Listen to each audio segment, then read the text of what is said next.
is going to become my friend, a great American patriot with a very, very, very Southern accent. Trevor's been coming to America for years, doing his painstaking research into the influence of the communists. We think communism is gone, but he'll tell you otherwise. And he's done the research, and he's documented how people who call themselves Democrats are really communists under the skin. And they are the enemy within. He's spoken all over the country. He's got 400 plus groups. He's written his books. He's making a movie. He's trying to alert everyone to the threat of the enemy within. And it's my pleasure and honor to introduce our speaker for tonight, Trevor Loudon.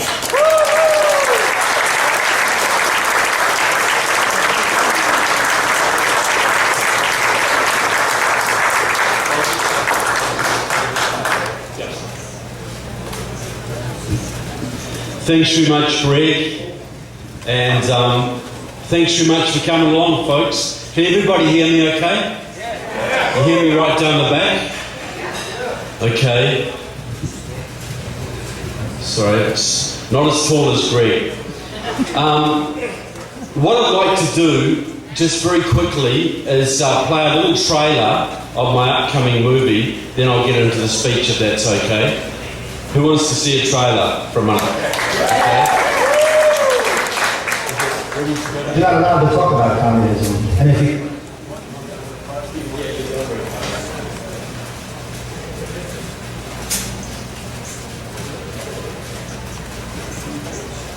Bill, you call crazy and insane. I've been following your stuff for a long time, and it's overwhelming. If you look at every policy that the Obama administration has instituted, it has an older brother living in Venezuela. The communists never revealed themselves to be communists. Anybody who calls for comprehensive immigration reform, in my judgment, is trying to get the MVP award from ISIS and Al-Qaeda. We actually have bad actors who have penetrated our system, basically making decisions the way Iran, North Korea, China, and Russia would like us to do. So basically Trojan horses inside the infrastructure. Yeah, an insider threat. If we don't win this battle of ideas and information, the next battle is going to be something really bad. If America is weak and their allies are weak, and then we talk about dominoes. We've never been in more danger than these politics. If the conservatives keep quiet, the communists win. The enemy is within because they are in our government. Even the vital House Intelligence Committee has not escaped penetration. And the job of the House Intelligence Committee, of course, is to oversee America's most sensitive intelligence programs, how we collect intelligence, how we assess that intelligence, the kinds of operations that we engage in to counter enemies of this country, foreign, and by the way, domestic as well. Assalamu alaikum. I'm Congressman Andre Carson. Representative Nancy Pelosi, as the senior minority, Democratic member of the House of Representatives now, appointed Representative Andre Carson to, of all things, the Intelligence Committee, the U.S. House of Representatives Permanent Select Committee on Intelligence, or sometimes called the HIPS. Indiana's 7th District Representative Andre Carson has extensive ties to Muslim Brotherhood fronts and operatives. The Intelligence Committee in the House oversees the FBI's counter-espionage and counter-intelligence operations in this country. These are critical capabilities. And a man who has access to such information, as I have to assume, Congressman Carson is now being given such access, and has such ties to the very people, in some cases, that should be the object of that kind of surveillance and counteractivity. It makes for, at a minimum, a security problem. Representative Carson appears on a frequent basis at conferences sponsored by, held by, CARE, ISNA, ITNA. Andre Carson has had long-standing ties to organizations and operatives sworn to the destruction of our country. There are those who are thinking that at this convention right now, we're having secret meetings, that we're plotting to destroy this country. But I say to those who are here under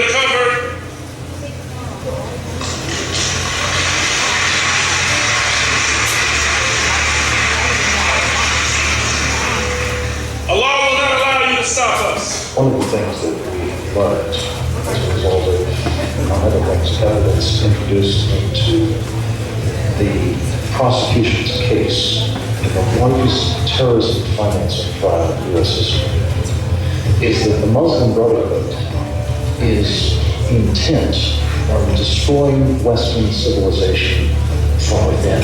You need to give to charity. You need to make sure that you have ground cover and air cover. No military can be successful without financial support. A key Muslim Brotherhood goal is to influence US foreign policy. The Muslim Brotherhood is in the influence business. If you love foreign policy, then make yourself available to a member of Congress or a U.S. Senator and help advise on policy issues. As you know better than I, the Muslim Brotherhood learned at the feet of the KGB.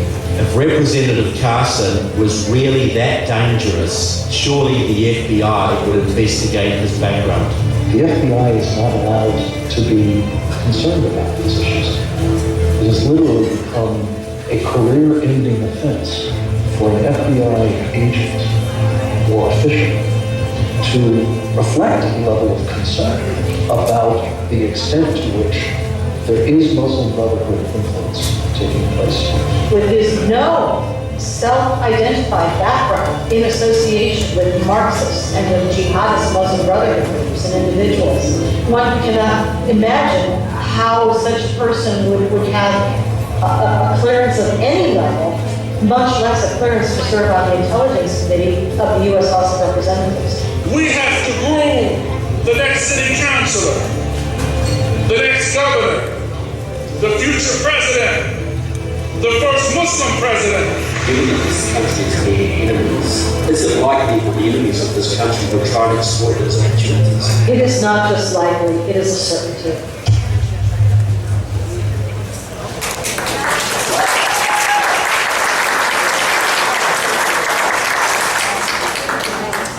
So thanks for listening, folks. The movie I'll talk about it more later, actually. But look, it's great to be here. I think I know more people in this room than I know in my own home city. You know, I know faces all around here, and it's great to catch up. I was in Los Angeles recently, and I went up to a street vendor and I bought some food. And the guy said to me, "You've got an accent. Where are you from?" And I said, "Look, I'm from New Zealand." He said, "Well, where's that?" And to make it easy for him, I said, "Well, look, it's down by Australia." He said, "Where Arnold Schwarzenegger comes from." He hasn't even done Common Core geography yet, people. But look, people always ask me, they say, "Why do I come to this country? Why do I come to America?" And I say, look, there are two reasons. The first is simple gratitude. You know, my country was saved from invasion in World War II by the Japanese Imperial Army, by the massive sacrifice of your fathers and uncles and grandfathers at the battles of Guadalcanal and the Coral Sea and Midway. And that's a very strong memory in my country, folks. Now, the second reason is related, but it's a little more selfish. Ronald Reagan had it right. This is the last best hope for mankind.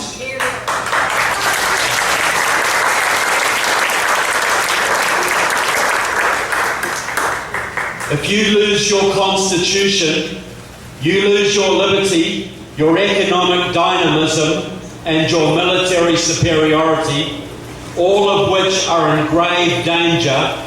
The bad guys of this planet, I'm talking Russia, China, Iran, Cuba, Nicaragua, Venezuela, Iran, and their Islamic allies, and they are allies, people.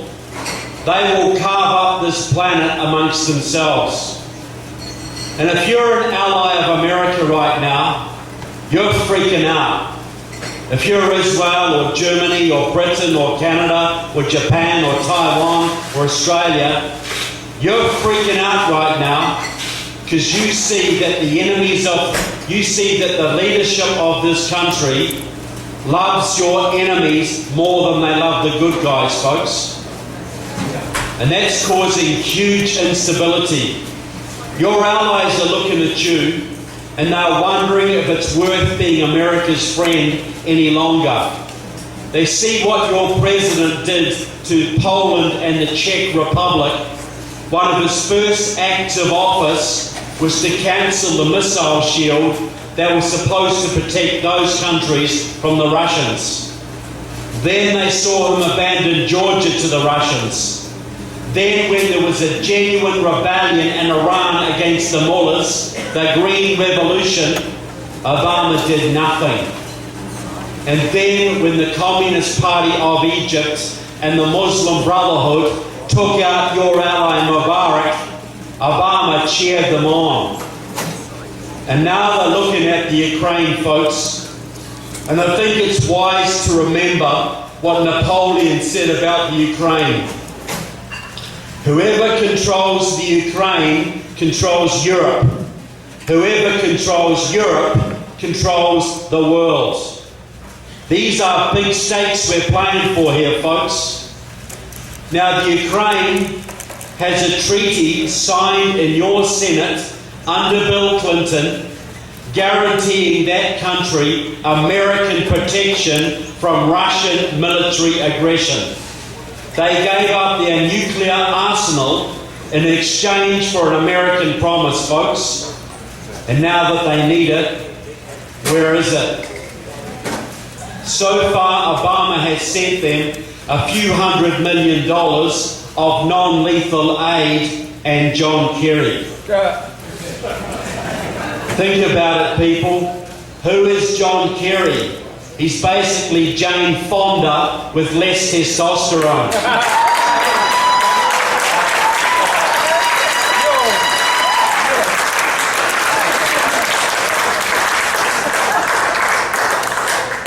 That's being kind, people.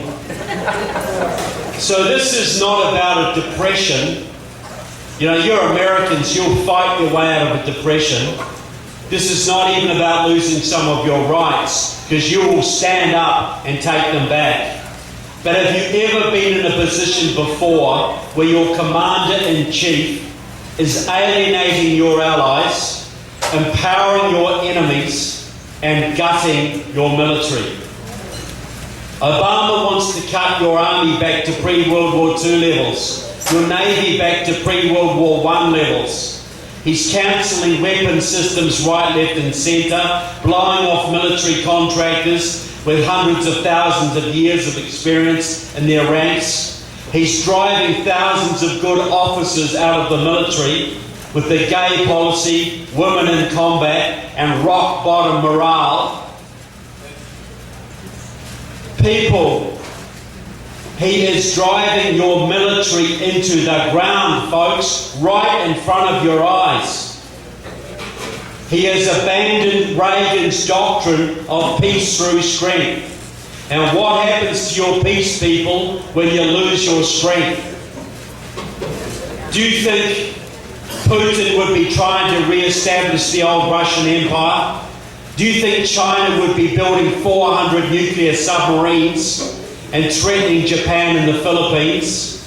Do you think Iran would be threatening Israel with annihilation?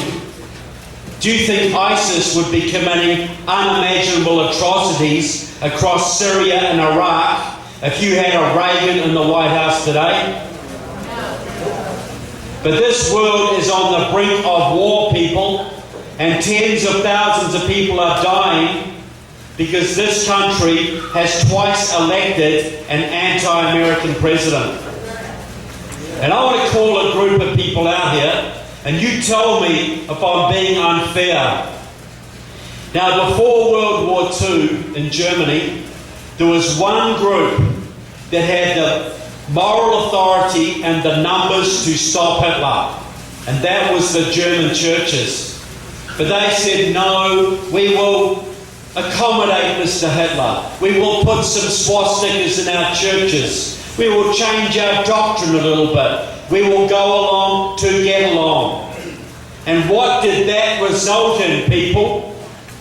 The devastation of Europe, the slaughter of 6 million Jews, 20 million people died, including hundreds of thousands of your boys who had to go and sort the mess out, all because the German churches did not stand up when they could, folks.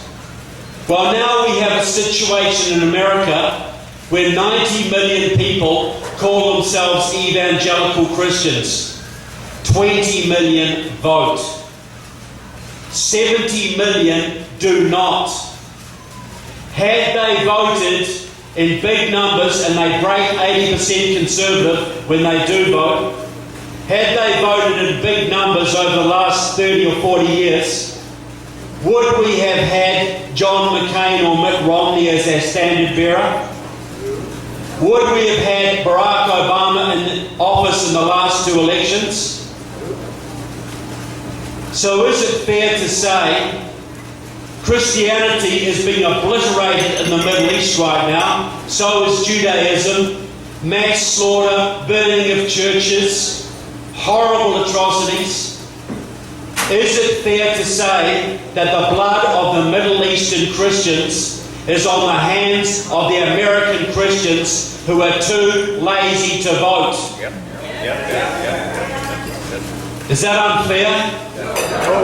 Well, I think that's a message that needs to be brought home to the churches of this country. Frank Gaffney, who is in my trailer, I asked him, what do you say to the Christians who don't vote in this country and they see the slaughter in the Middle East? He said 2 words: you're next.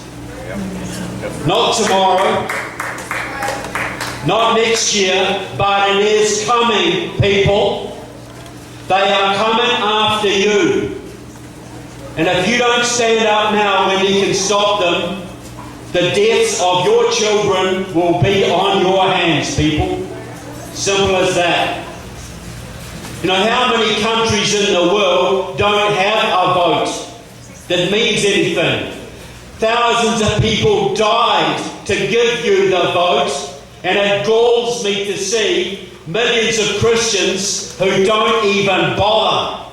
They say politics is dirty. It's a dirty game. Yes, it is, because the good people aren't involved in it.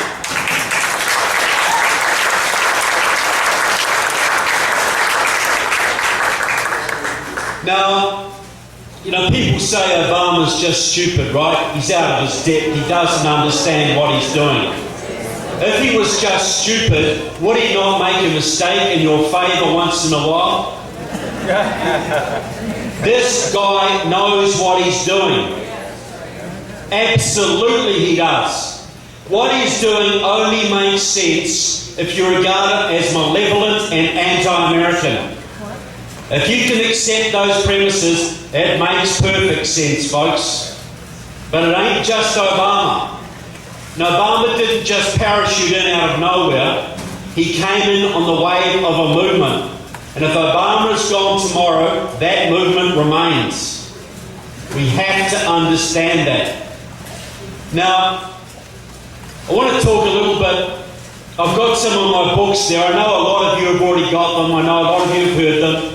If you haven't, buy one for a friend or a relative. But if you want to know your enemy, the first thing you do is read those books. Because I'm telling you straight, I don't pull punches. I say who they are, where they stand.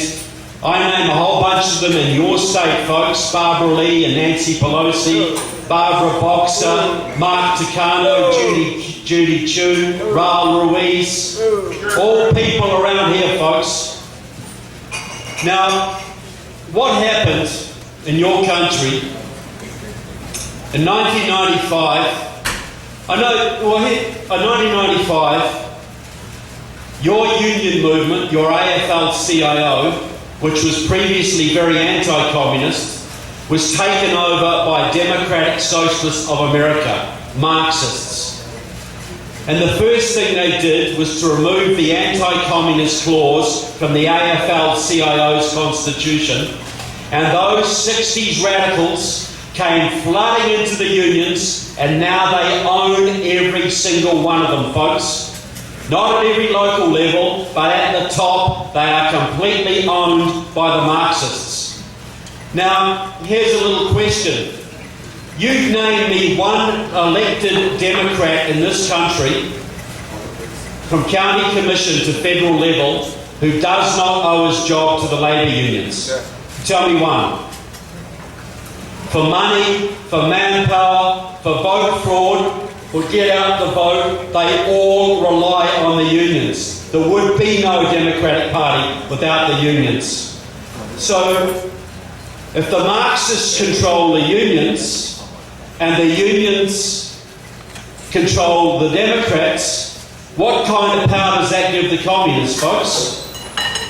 It's very simple. 20,000 communists in this country, by controlling the unions, are able to dictate the policies that control the lives of 300 million Americans. Right now, not 20 years ago, 30 years ago, right now in 2016.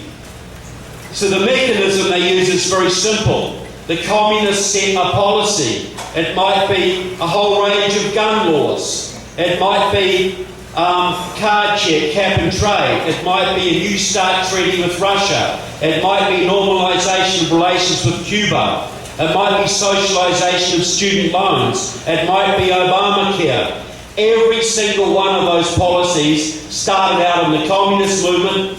The communists made them union policies, and the unions made them Democrat policy. Very simple procedure.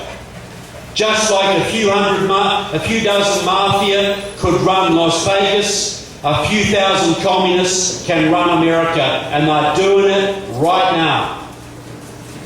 Now, the policy they are using to destroy America most efficiently, and you've seen this happen here in California, folks, is comprehensive immigration reform, otherwise known as amnesty.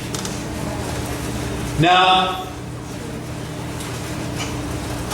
there was a man down in Santa Ana in the 90s called B1 Bob Dornan. Anyone ever heard of him? Great patriot, a staunch conservative.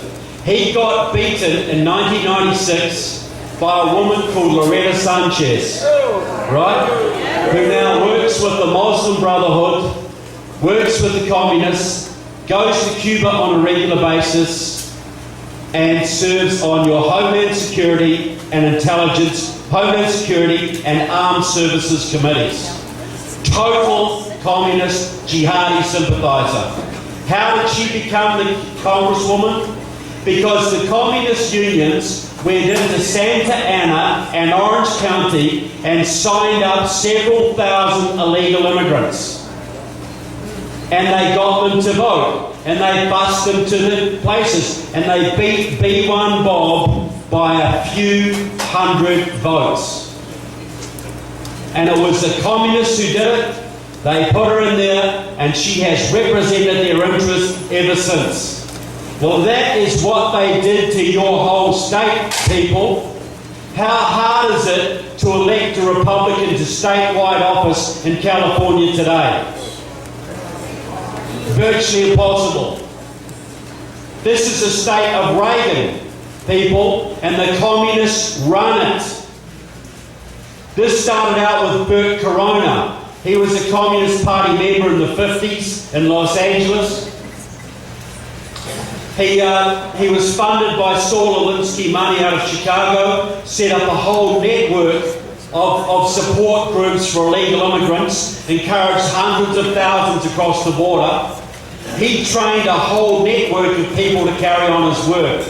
One of them is Antonio Villagrosa, until recently the mayor of Los Angeles, a hardcore Marxist-Leninist. He used to go down to Cuba to cut sugarcane for the Castros. He turned Los Angeles into a sanctuary city. He forbade the LAPD from enforcing immigration laws, and the illegals flooded in the hundreds of thousands. Second member of this group, a Communist Party supporter named Gil Cedillo. Until recently, one of your top Democrats in the California State Senate.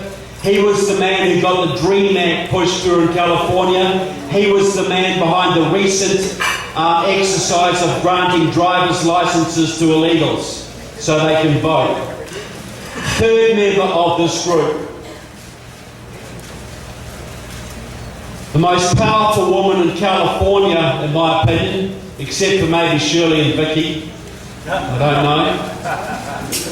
Her name is Maria Elena Durazzo, until recently the head of the California AFL-CIO. She now serves on the Democratic National Committee. She is behind the massive union-driven and union-paid-for Latino voter registration drives and Get Out the Vote efforts that have added hundreds of thousands of new Latino voters to the California rolls in the last 15 years. Almost all of them Democrats. The result of this deliberate Marxist program has been to make you a minority in your own state, to make conservatives an endangered species, people. All a deliberate Marxist program of using illegal immigrants, signing them up, getting them to vote, and taking your state away from you. Now they want to do what they've done to California nationally. And the man who is leading that charge is a guy called Eliseo Medina, until recently a leader of the SEIU union, a card-carrying member of Democratic Socialist America, used to work with Cesar Chavez, and is now Obama's go-to man on all issues of immigration. Obama consults Medina on a regular basis. It was Medina who got the Senate to push the amnesty bill through about 3 years ago, and then he worked with Luis Gutierrez, the Democratic rep from Illinois, to try and get amnesty through the House. Gutierrez, incidentally, is a former member of the pro-Cuban Marxist-Leninist Puerto Rican Socialist Party, which does not stop him serving on your intelligence committee, by the way. So when that failed, thanks to the Tea Party and the Tea Party alone, you stopped it, people, no one else. When you got Dave Bratt to beat Eric Cantor, that killed amnesty.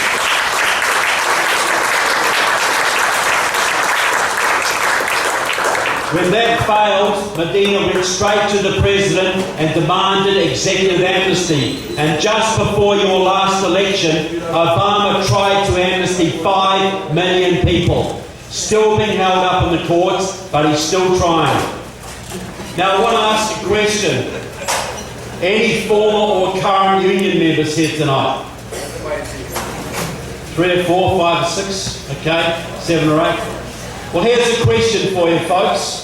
You tell me which organisation in America 25 years ago was the most hardcore, militantly opposed to illegal immigration. It's the unions, AFL-CIO and Cesar Chavez and the farm workers. They had people on the border. They were constantly lobbying Congress to increase penalties on any employer caught employing illegals. They understood that illegals took their jobs and drove their wages and conditions down. And Cesar Chavez had a program where they used to inform on illegals working in the fields to the INS so they could be deported. And the woman that ran that program is now married to Eliseo Medina, who is leading the charge to legalise the illegals. That's how hypocritical they are, folks. So, it was the unions opposed to it. So in 2016, which organisation is leading the charge to legalise the illegals? It's the unions. Same people. So why 25 years ago did the unions oppose illegals and now they're supporting them? Because in 1995, the unions were taken over by the communists And the communists regard socialist revolution as far more important than the benefits and wages of their members, people. They are selling out their members' jobs every single day because the revolution comes first. And it took Eliseo Medina 5 years of hardcore arm twisting inside the AFL-CIO to get them to flip their policy from anti-illegal to pro-illegal, which he achieved at their national convention in Louisiana in 2000. But the big question is this, folks: why does he want it? Why is this Medina's life's work? And why did Obama try and amnesty 5 million people just before the last election, knowing it would cost him the Senate, knowing how unpopular it was? Well, Medina let the cat out of the bag at a big progressive conference in Washington, D.C. in 2009. He got up in front of the comrades and said this: passing amnesty, granting citizenship and voting rights for our 11 million undocumented workers, and it's more likely 30 million. That is the number one priority of the progressive movement. And did he talk about compassion, reuniting families, giving immigrants a break, the American dream?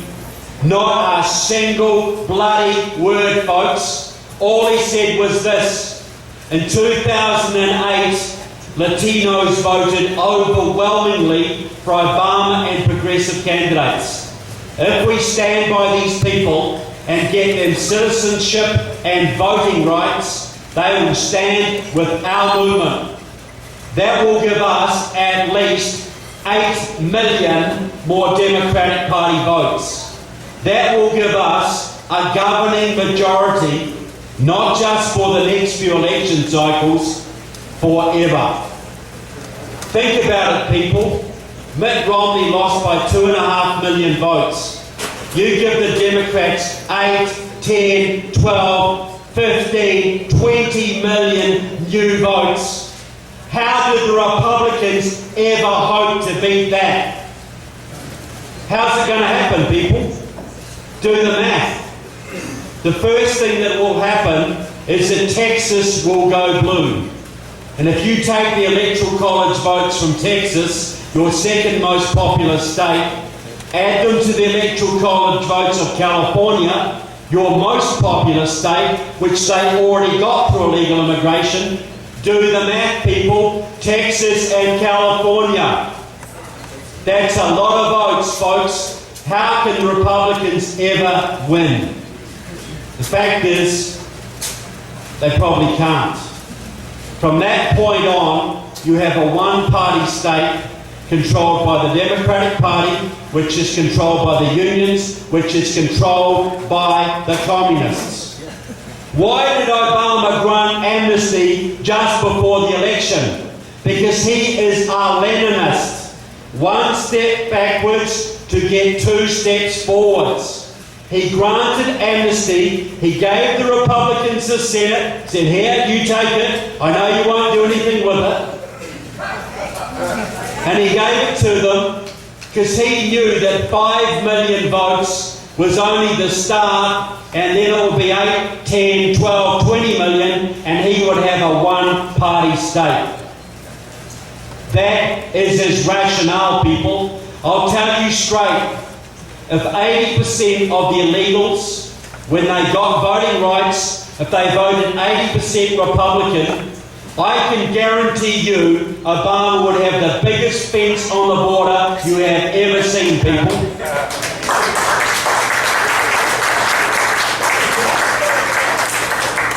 Now, I want to talk about the individuals here because I think these people should be held accountable for what they're doing to your country. And I profile many of them in that book. But here's a little question. Anybody in this room, not counting military, ever applied for a federal government job who is willing to admit it? 1 or 2, 3 or 4? Okay. Did any of you folk require any form of FBI security check for your jobs? Yes. You did, man? You know, they can be pretty rigorous, is that not true? Yes. Go through your underwear drawers, check, not quite, but check out your family background, overseas travel, employment history, criminal convictions, dodgy relatives. Look, I had a friend who applied for a federal government job out of Virginia about 3 years ago. The FBI sent 2 agents all the way to Canada to interview my friend's communist uncle. On the strength of that interview, my friend, a Tea Party conservative, was denied that position. Not because he was a communist, because his uncle was a communist. It was just too close a connection. And I tell you straight, people, I support that decision. Because this is the federal government we're talking here. This is the heart of the free world. And what does your Constitution tell you to do? To guard your Constitution against enemies, foreign and domestic. And which are more dangerous, people? The enemies out there or the enemies within? You send your sons and daughters every day to fight the most horrible enemies in Iraq, in Afghanistan, in Korea, in Vietnam, and every single day, people, they are being betrayed by the enemies within your government. Every day. Now, I want to give some examples, perhaps. I'll think about it. There's so many of them. Okay, here's a question. Well, I know there's lots of veterans here. How many Vietnam veterans in the room tonight?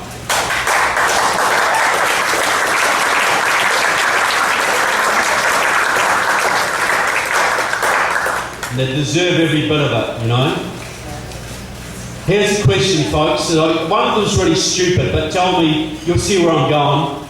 Was the Vietnam War lost in the jungles of Vietnam? No. Is it true that you had some pretty silly rules of engagement? You couldn't chase the enemy to certain places. You weren't allowed to bomb Hanoi Harbour. You couldn't occupy territory. You had to retreat and allow the enemy to re-infiltrate. Is any of that true? Well, here's a really dumb question. Did those rules of engagement hamper your ability to fight and win that war? So had you been allowed to fight like you were in World War II, to take the fight to the heart of the enemy and actually fight to win, could you have won it and pretty darn quickly? Everybody says maybe 6 months, tops. Okay, so, and is it also true that when you withdrew, your government defunded the South Vietnamese military, basically guaranteeing a communist takeover? Okay. Well, you lost 58,000 men in that war, folks. Your comrades in arms, your football buddies, your high school friends, your church members, your cousins, your uncles. You lost 58,000 men, over 200,000 wounded. I guarantee every single person in this room was touched by that war in some way. And let alone what happened to the Vietnamese who were slaughtered and executed and imprisoned after the communist takeover. Well, I'll say this, folks, that war was deliberately sabotaged in your Congress by people like Father Dryden from Massachusetts, the Democrat, who actively worked to betray your war effort. I say that that war was sold out inside your Congress, folks, by traitors. Father Dryden was working hand in glove with the Communist Party USA, which was taking its orders directly from the Communist Party of the Soviet Union, which was allied to the Communist Party of North Vietnam. You think there might have been a little bit of treason going on there, folks? And how many of those traitors who deliberately condemn tens of thousands of your boys to completely unnecessary deaths, how many of them paid a single penalty for what they did, folks? One of them is now your Secretary of State, folks. And he's doing it to you all over again with this Iran deal. How many of your sons and daughters are going to have to sort that one out, folks? And what about John Conyers? How long's he been in Congress now? 140, 160 years? See, the thing is this. If you work for your federal government, you need an FBI security clearance. If you get elected to Congress, you're a young communist who hangs around with the local Marxists like Nancy Pelosi or Raul Ruiz or Mark Takano or Judy Chu. And you get, the Democrats control, unions control local Democrats, and you get elected to Congress and you serve on the Homeland Security Committee or the Science and Technology Committee or the Armed Services Committee. How much of an FBI security check does that one take, folks? Nothing. Nothing at all. Because the people are supposed to vet the candidates, right? And the media is supposed to help you do it, right? Well, how's that working out with Hillary Clinton? Do you think she could get an FBI security check to sell you stamps at the post office? Do you think she'd have a chance? So this is the situation, folks. John Conyers, he serves on the Judiciary Committee. He heads it when the Democrats are in power. Now that is the most powerful body in your Congress, folks, because it writes federal law.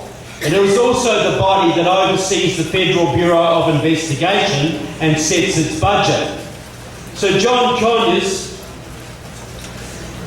has got a 50-year history with the Communist Party USA. He's got a 40-year history with Democratic Socialists of America, 30 years with the Workers' World Party, which supports North Korea and Iran, and he's very heavily connected to the Muslim Brotherhood. John Conyers is a hardcore anti-American Marxist-Leninist. As hardcore as you can get, people, yet he oversees the budget of the FBI. What do you think is going to happen to the FBI's budget if they ever come after John Conyers or his many communist friends in your government, folks? You think they're going to bite the hand that feeds them? And what about Judy Chu from San Gabriel Valley? Go back to Greensboro, North Carolina in 1979, folks. The Communist Workers' Party, hardcore pro-Chinese fruitcakes, got themselves in a street gun battle with the Ku Klux Klan. They provoked the KKK into a fight in the streets. Both sides were armed, and when the dust settled, 5 people lay dead, folks. The Greensboro Massacre. You can see it on YouTube. Pretty extreme, don't you think? Well, after that disaster, the Communist Workers' Party changed its name to the New Democratic Movement and started to infiltrate the Democratic Party. Their main front group was the Federation for Progress, which was headed by a young sociology professor named Judy Chu. She worked her way through the ranks in the San Gabriel Valley, working with Communist Workers' Party people all the way, rose through the Democratic Party, and now she heads the Progressive Caucus, serves on Obama's re-election committee, and is one of your most powerful Democrats, and still works with the Communist Workers' Party now. She goes to China all the time to build business ties between China and California. The Chinese press describes her as China's representative in your Congress. And you want to see Judy Chu on the Judiciary Committee whenever the FBI has the temerity to arrest one of the thousands of Chinese spies operating in your country, folks. You want to see Judy Chu get on their case. You want to see Judy Chu do everything she can to embarrass and harass them. You want to see John Conyers cover for the Muslim Brotherhood. You want to see Loretta Sanchez cover for the Muslim Brotherhood and cover for the Cubans. You have got at least 100 members of your House and 20 members of your Senate who are so enmeshed in neo-communism or radical jihadist sympathies, or both, that they could not pass an FBI security check to clean the toilets at any military base in your country, folks. And neither could your president. And you wonder why you have problems. Do you think the Cubans would tolerate 100 pro-Americans in their parliament?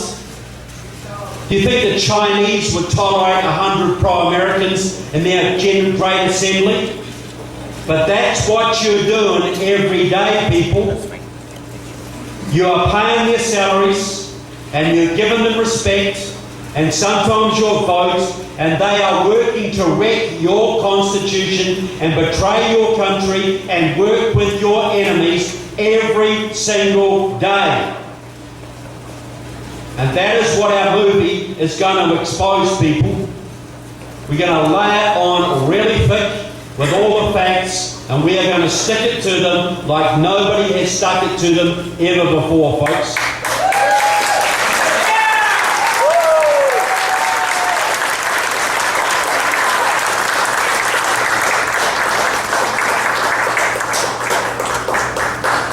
Well, thank you. And I hope none of you folks are depressed in any way by what I've been saying. Well, if you aren't listening. So look, but this is the story. If I thought there was no hope for America, I would be back in my beautiful New Zealand right now, building bunkers and stocking up on baked beans. Or oats and lots of water, one or the other, right? And you listened to the man before, because he was giving you a lot of wisdom. But this is how I see it. In 2008, all those 60s radicals who've been burrowing away through your unions, the Democratic Party, the universities, the media, in 2008, all of their dreams came true, people. They had the House, they had the Senate, and they had their man in the White House. And they were going to take you down, people. Their agenda was all written out, and they were going to destroy the middle class in this country once and for all. In 2008, folks, Obama could walk on water. He was the second coming. He had the House, the Senate, he could do what he wanted. But guess what happened? A miracle happened, people, and I do not use that word lightly. You people came out of nowhere, folks.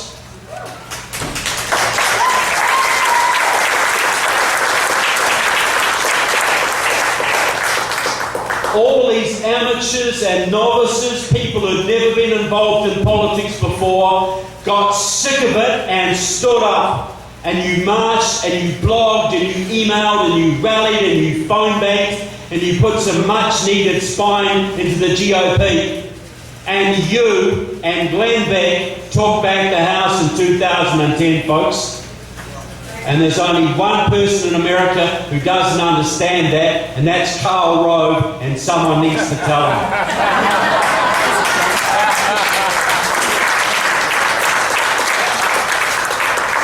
And I will say this, folks. I've heard your movement doesn't get a lot of thanks. Got quite a lot of the opposite. Well, I'm here to say thank you from the bottom of my heart, people. Because if you hadn't done what you did, they would have got Obamacare straight through to single payer. They would have got card check, cap and trade, green jobs, and they would have had 8 or 10 or 12 or 20 million illegals voting in the last 2 elections. Where would you be then, folks? I'm saying straight, the Tea Party saved this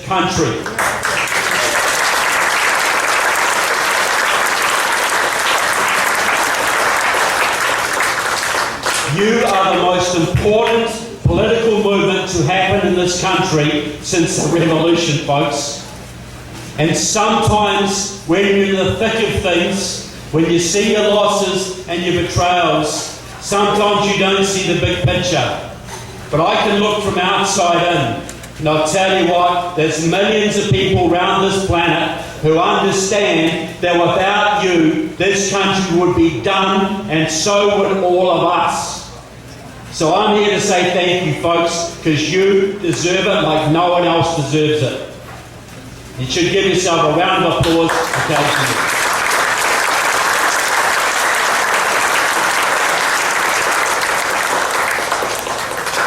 Look, as you may realise by now, I like to talk, but I'm going to come to my point now because I think I've told you how bad things are. You've got to understand, you've got to win this election, folks, because if you don't, they are going to keep the southern borders open. They're going to flood your country with illegals. They're going to bring hundreds of thousands of Islamic refugees from the Middle East and put them right in your conservative districts, and they're going to swamp you out of existence. Does anybody think that's an exaggeration? No. That is the plan, people. We can't wait till 2020 or 2024, whatever. We have to win now. Because Hillary's going to take your Supreme Court, take your Second Amendment, First Amendment rights, and flood your country forever and create a one-party state. That is the plan, people. This is not the Democratic Party of Harry Truman and JFK, folks. Their party has been stolen from them. So, I want to go back now, 1976, because I think this is where you are now. Repeat it. 1976, you'd been losing your liberties, Republican, Democrat, for decades. The people were pretty darn disgusted. But that year, they finally got a choice. That year, a man came out of this state who spoke of a shining city on the hill, and peace through strength, and liberty and the Constitution. And hundreds of thousands of people, just like you, got fired up by Ronald Reagan's message. And you piled into the GOP and thought, we'll get Reagan the nomination, they'll all love us, we'll all join together, we'll take this country back. And what did the GOP old guard, what did they think of Ronald Reagan and his supporters, folks? They despised him. They hated him. Ronald Reagan was far too extreme to be elected. Ronald Reagan would destroy the GOP. Ronald Reagan was banned from Ohio in 1976 by that state's GOP, folks. They hated him. And they just beat him in a contested convention, and they gave the nomination to Gerald Ford, and Ford went up against Jimmy Carter, and Carter won. How did those Carter years work out, guys? Barrel laughs, were they? Interest rates up to here, gas queues round the corner, gave away the Panama Canal, gutted your military, a reigning hostage crisis. Second worst ever president, people. But the important point is this: the grassroots got disciplined and focused and organised. The Republican assemblies, the Republican wing of the Republican Party, the Tea Parties of the day got organised and disciplined, and they took over the precinct committee positions, the township committees, they took over the base of the GOP. When Reagan ran again in 1980, this time they were ready, and this time they refused to take no for an answer. They forced the GOP to give them their candidate, and he got it. And he went up against Walter Mondale, I think it was, and he took him out 49 states to 1. Shame on Minnesota, people.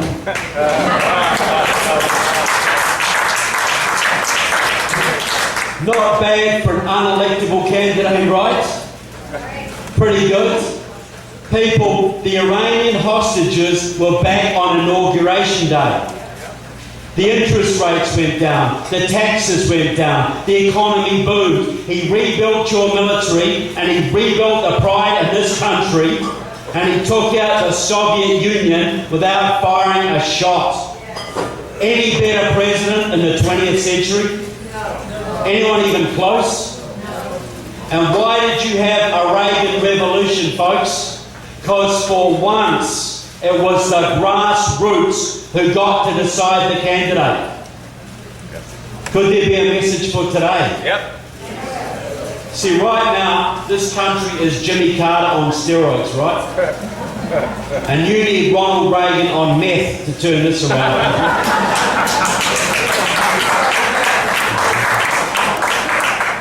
You've got to go way beyond Reagan. You've got to gut your federal government and restore your constitution. But how are you going to do it? See, the thing is this, the Democrat base is smaller than yours, but they go in lockstep. And the government has money, your money, to bribe every element of their base. You can't bribe your base, you've got to inspire your base. Now, right now, you're 2 weeks away from a very, very important convention, and your party is still divided. You know, there are people who are not happy with the nominee, there are people who are very happy with the nominee. And I would not discount anything happening on the floor of that convention. But whoever comes out of it, see, you've got a situation, you've got 1 million libertarians who want to vote for Gary Johnson. You've got Tea Party Republicans, moderate Republicans, you've got pro-Cruz, pro-Trump. You've got a very fractured base. And Mr. Trump, if he's the nominee, has to realise there's about 20% of the base who does not want to support him. That is just a reality. Whether you approve of that or not, that is reality. So how do you win and unify the base in those circumstances? Well, I would suggest this. The first thing Mr. Trump has to do is name a very, very conservative vice presidential candidate. I would suggest someone like Tom Cotton, senator from Kansas. He would be a great one. Or even Alan West would be a great one. But then straight out of convention, you've got to name your entire cabinet and run as a team, because you've got to bring the base together. First one I would name, to get those libertarians, I'd make Rand Paul the Secretary of the Treasury, and he could do what he damn well wants to the Federal Reserve and the IRS, carte blanche. Yes, right? yes. And I would make Sarah Palin Secretary of Energy, and it's going to be drill, baby, drill. Drill in your backyard if you want to, people. Go get rid of the Middle Eastern oil, drill your own oil. You got tons of it. And then you got to break the power of those unions. Who do you think would make a great Secretary of Labour? Scott Walker, out of Wisconsin. Secretary of Labour, Mr. Walker. And you know, you may have heard that the federal government owns a lot of land out west that they think they own. I would make Mike Lee the Secretary of the Interior, and his job is to return all the federal lands to the states so you may mine them and farm them to the benefit of your people.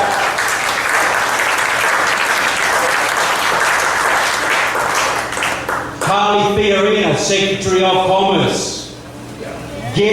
End the regulation of business. Get rid of EPA, OSHA. Get American businesses working and producing again, employing again. And you've got to end the welfare culture. Who do you think would make a great Secretary of Health and Human Services? Dr. Carson. End it, Mr. Carson. Get people working again. Get people off welfare. End that culture. You've got to get rid of the Department of Education. You've got to get rid of Common Core. Yes. Bobby Jindal for Secretary of Education. Go right across the whole cabinet. But Senator Sessions, Homeland Security. Senator Sessions, Secretary of Homeland Security. Build that wall, Mr. Sessions. That is your job. And I would suggest Secretary of State, Mr. John Bolton.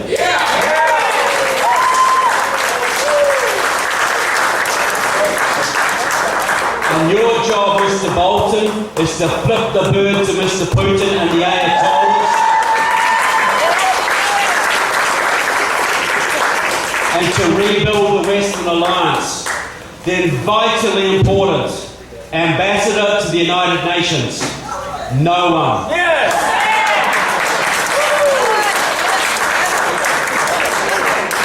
So you imagine running across the country with a team like that.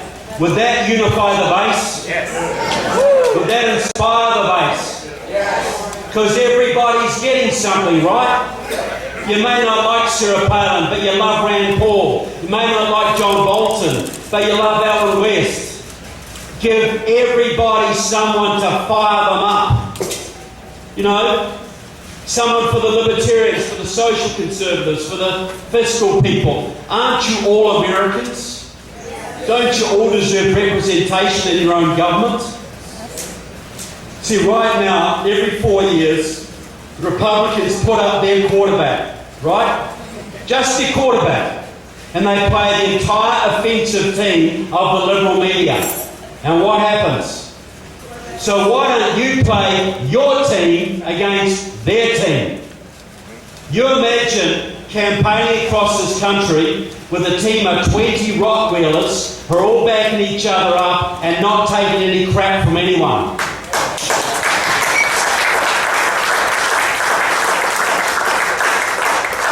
How would the media handle that one, folks? You would just sideline them, they'd be gone. See, so what I'm saying is, you got to win this one, right? No, there's no room for mistakes. And we cannot afford a fractured base. We cannot afford Hillary Clinton and we win in 2020 because there may not be a 2020, folks, or one that's worth even competing in. The whole country will be like California then, electorally, people. I love this state, but I can see what the politics have done to this place, and I know you all can. I would love to live here too, but I think of the taxes and the other stuff. So you got to win it. So what I'm saying to you, I know what politics cost you. I know the time and the energy and commitment you put into this. I know the time away from your families, the time away from your grandchildren. I know what it costs you, and I'm asking for more of it, people, because the next few months are going to be the most important political months of your life. There's nothing comes close to it. So I'm asking for total commitment over the next few months to defeat Hillary Clinton and the Democrats. Have I got that from you people? Yes.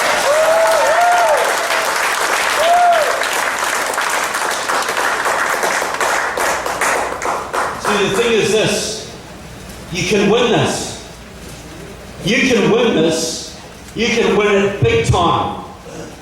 And you can make a real difference.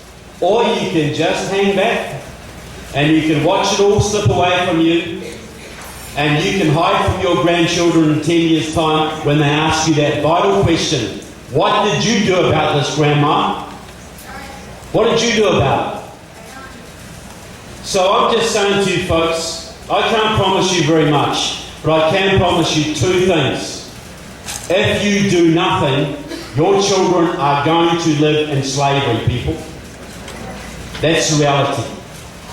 But if you give it everything you have got, everything that's within you, all the commitment you can muster, the very least I can promise you, even if you lose, you still earn the right to look your children in the eye and say, I did everything I possibly could. What is that worth to you, folks?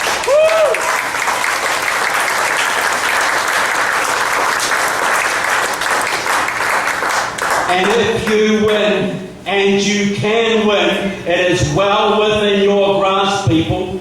If you win, you can give your children not just the amazing country that you inherited, but one even greater. Is that worth fighting for?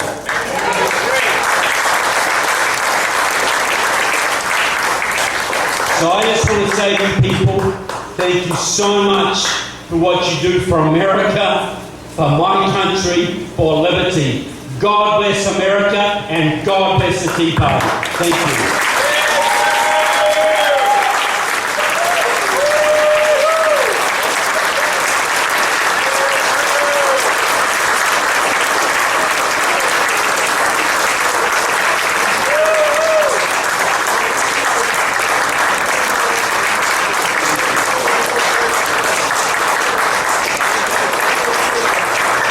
And what cabinet position are you taking on?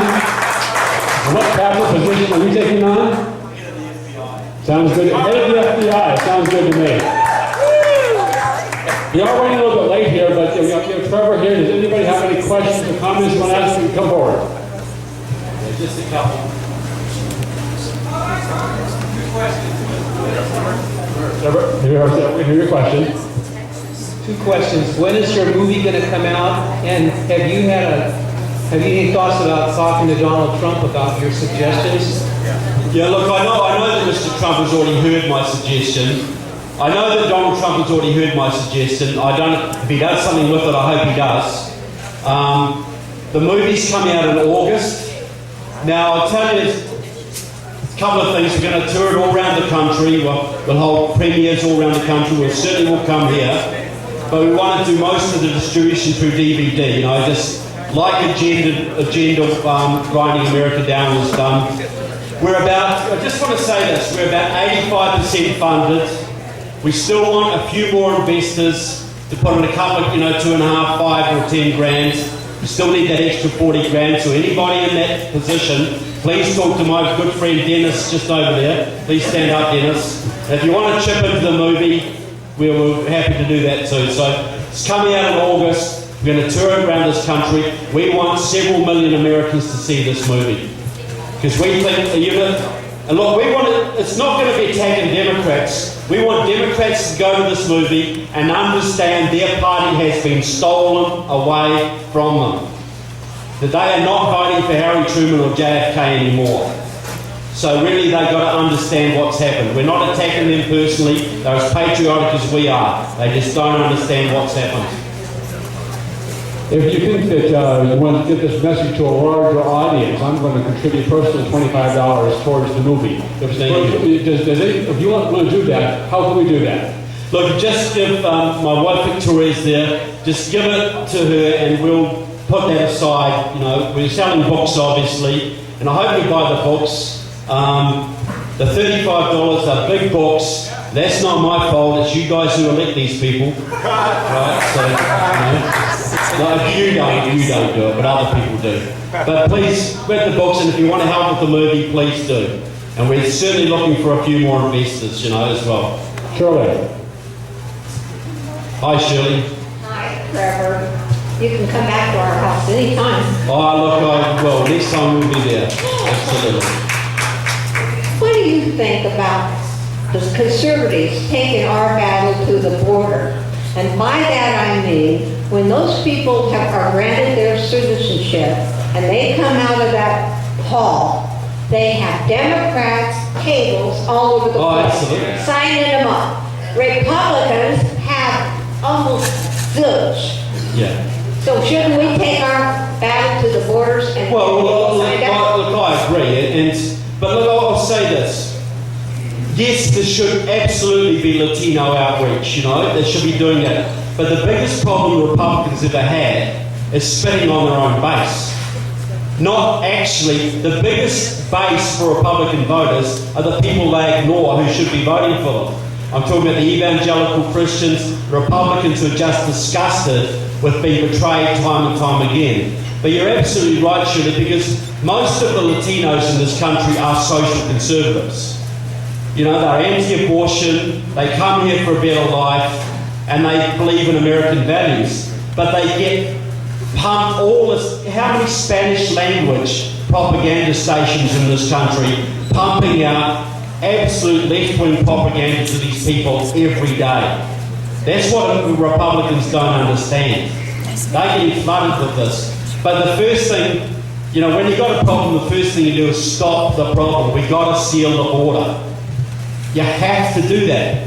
We've got to stop. Look, After World War I, you had a big influx of immigrants to this country, and then they virtually stopped immigration for 50 years. Because you have to allow assimilation. You have to integrate people. Immigration then they brought in something like 300,000 people a year. Now that's handleable, but not 1 million to 2 million a year like you're getting now. And they were people who wanted to assimilate. The people coming here now do not want to assimilate. They just want what you can offer them and live like they did at home. And that's not immigration. Bobby Jindal had a great quote. Immigration without assimilation is invasion. And that's what's happening to America. I just have one more thing to say about that. By the time they come out of their immigration ceremonies, and they have the Democrats there, they're already registered. Yeah. What my point is, we should have our side down there, because once they get registered, that's done. That's that would make sense. It would absolutely make sense, and I don't know why that. See, the thing is, Democrats fight to win.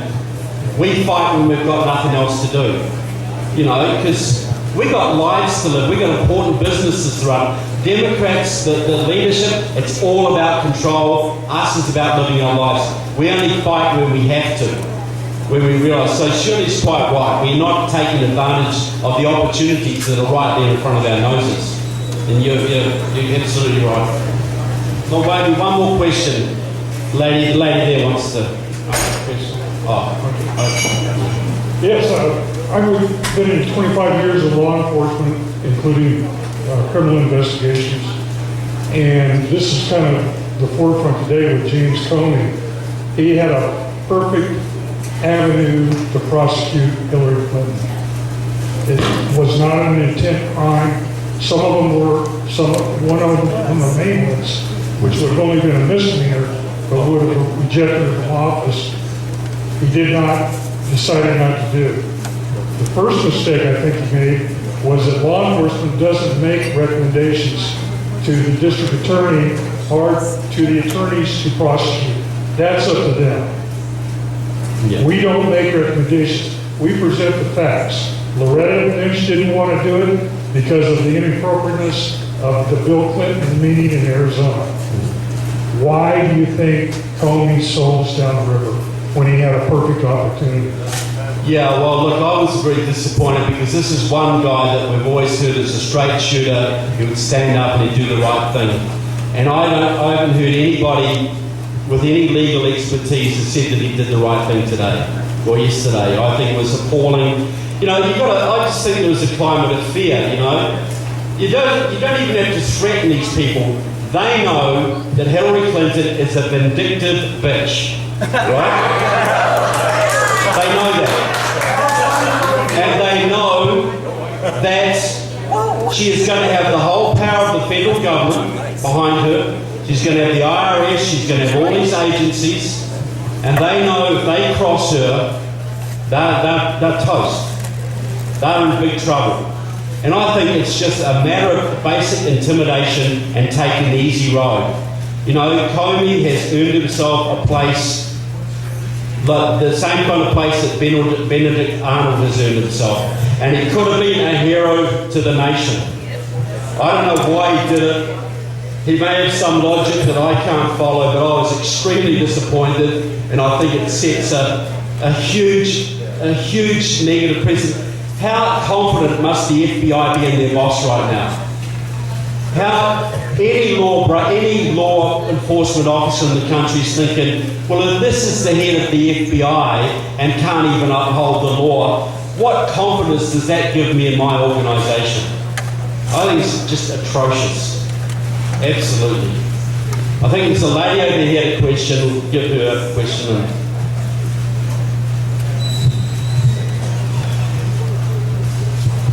I noticed that you did not mention Newt Gingrich. And he seems to be a favorite. So what do you think about him for vice president? I like Newt Gingrich, but I think he's yesterday's man, you know. I think Donald Trump, or whoever is the candidate, needs a fresh, vibrant, out front face, you know. And I just think Newt's yesterday's man. And he did some good stuff, but yeah, I'm sorry, you might be a big fan of this man, but I just don't think he'll cut it. And he's sort of the same age group as Donald Trump, and even got the same coloured hair, and you know, you need something different, you know, something vibrant, you know. That would be my judgment anyway. Yeah. Well, Fox News, they think they can choose the president and the vice president. They just jumped at Roger Ailes' tune, and he's probably a good friend of Newt Gingrich's, so I don't think it's going to be Newt. I certainly hope it's not Newt, that's for sure. I think there's a lot better choices. But go ahead. Yeah, well, look, I just want to say, I love coming here, people.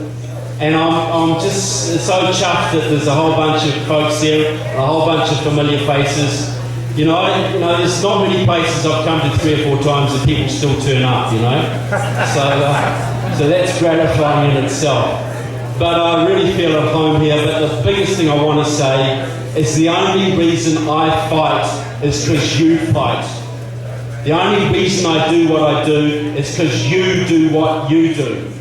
So I'm very proud to be amongst you, and I'm very grateful to be invited to speak to you, and I just want to say God bless you and thanks very much.